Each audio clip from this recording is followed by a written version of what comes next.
Robotika lantzen robot gabe saio honetan, kolore sentsorea erabiliko dugu.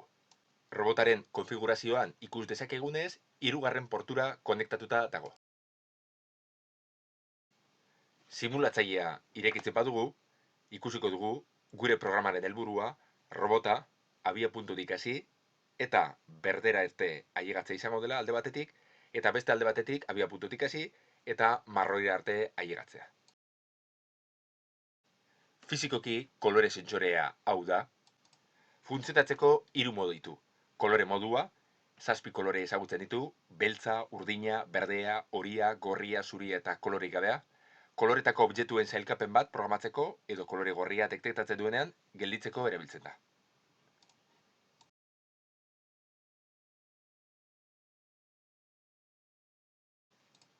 Argia moduan, sentsoreak 0tik oso iluna 100era oso argitsua bitarteko eskala erabiltzen du. Horri esker, robot bat programatu daiteke gainazal zuri baten gaina mugitzeko, lerro ilun bat detektatu arte edo kolore kodea duen txartel bat interpretatzeko. Ingurune argi moduan, bere ingurunetik datorren leihotik sartzen den argiaren intentsitatea neurtzen du.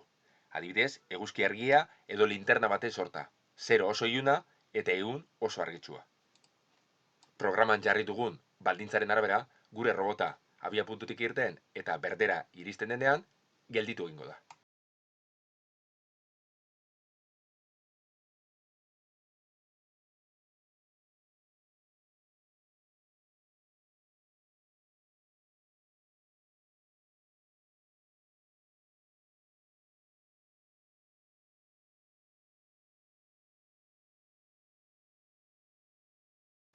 Orain, kolore berdearen ordez, marroia jarriko dugu eta ikus dezagun nola funtzionatzen duen.